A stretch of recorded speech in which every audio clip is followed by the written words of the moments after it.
प्रभु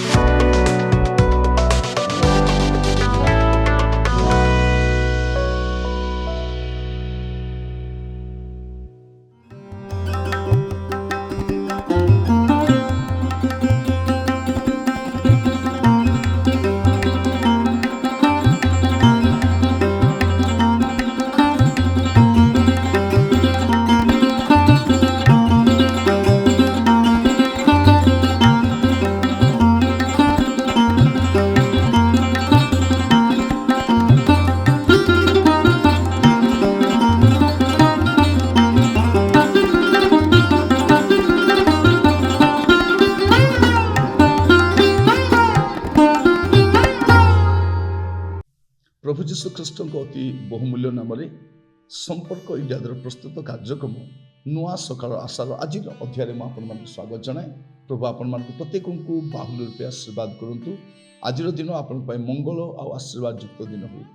आज प्रसंग होची कौन, जदि स्वाधीनता पाई, जदि स्वाधीनता पाई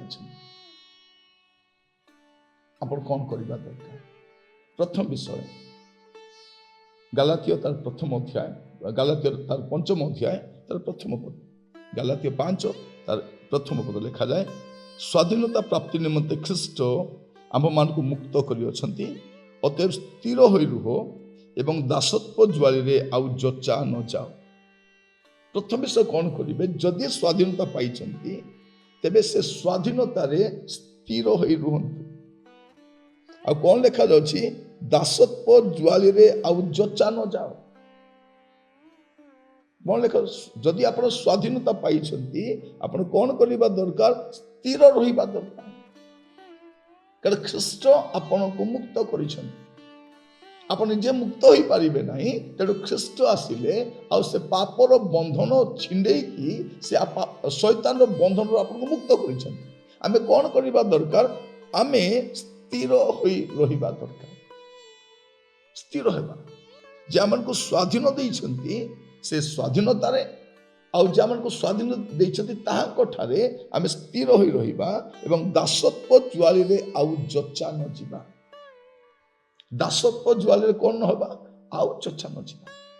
जदि आपण स्वाधीनता पाइछंती एटा प्रथम विषय कौन करिवे, आपण स्थिर होई रहिबे आउ दासत्व ज्वाली रे पुणी थरे जचा जिबे नाही। एटा आपण मन रखिबा दरकार। आ द्वितीय विषय कौन करबा दरकार, रोमियो तार 6 पर्व तार 17 रु 19 जदि पढ़िबा, कौन लिखा जाउछि, रोमियो तार 6 अध्याय 17 रु 19।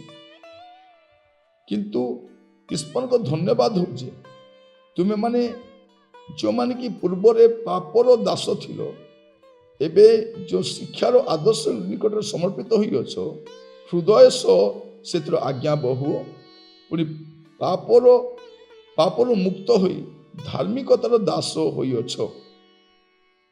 तुमानकर मानवीय दुर्बलता हेतु मु मनुष्य भाव में कहूछि, तुमान जेपरि अधर्म निमंते आपण आपण अंग प्रत्यंग को असुचिता और अधर्म निकट रे दास रूपे समर्पण करिथिलो, सेपरि एबे आउ आपण आपण अंग प्रत्यंग को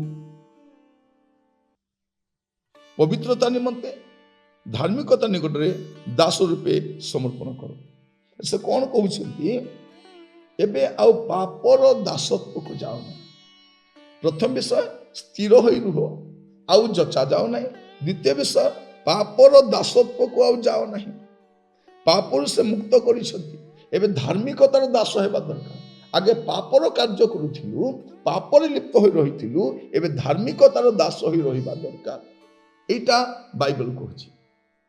मोर प्रिय भाई भौणी माने, प्रभु आमान को अनुग्रह करंतु, प्रभु आमान को दया करे सहाय्य करंतु। या बुझीबा पाए, जदि ख्रीष्ट आमान को स्वाधीनता देइछंती, जदि आपण स्वाधीनता पाइछंती, स्थिर होई रहिबे आ पापर दासत्व रे आउ जिबे नाही।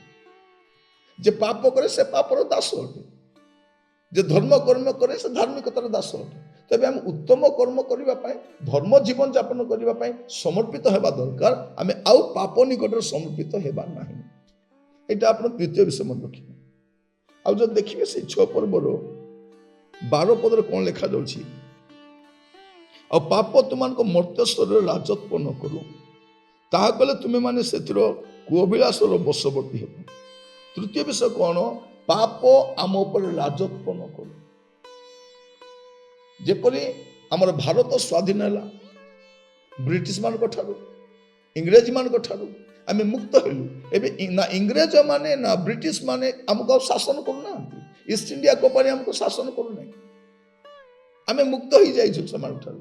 ଠିକ୍ ସେହିପରି ଆମର ଶରୀରରେ ପାପ ରାଜତ୍ୱ କରିବ ନାହିଁ। ଦିନେ ଆମେ ତାର ଅଧୀନତାରେ ଥିଲୁ, ଦିନେ ଆମେ ପରାଧୀନତାରେ ଥିଲୁ। ଖ୍ରୀଷ୍ଟ ଆମକୁ ମୁକ୍ତ କରିଛନ୍ତି, ତେଣୁ ଏବେ ଆମେ ପାପର ଆଉ ଦାସ ହେବା ନାହିଁ। ଯଦି ଇଂରେଜ ମାନଙ୍କ ଯେମିତି ଦାସ ହେବା ନାହିଁ, ଠିକ୍ ସେମିତି ଆମେ ପାପର ଆଉ ଦାସ ହେବା ନାହିଁ।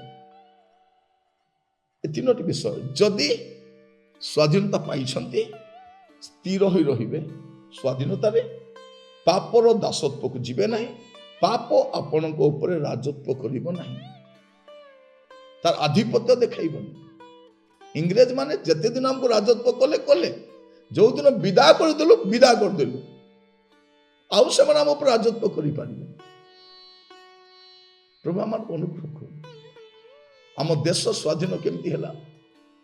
ରକ୍ତ ଦ୍ୱାରା।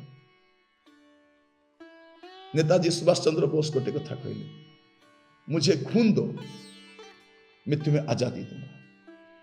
ଲୋକମାନେ ବାହାରି ପଡ଼ିଲେ ସେମାନେ ତାଙ୍କ ରୋବ ଶୁଣି ବାହାରି ପଡ଼ିଲେ ଲଢ଼ିବା ପାଇଁ। ମୁକ୍ତି କେମିତି ମିଳେ? ସ୍ୱାଧୀନତା କେମିତି ମିଳେ?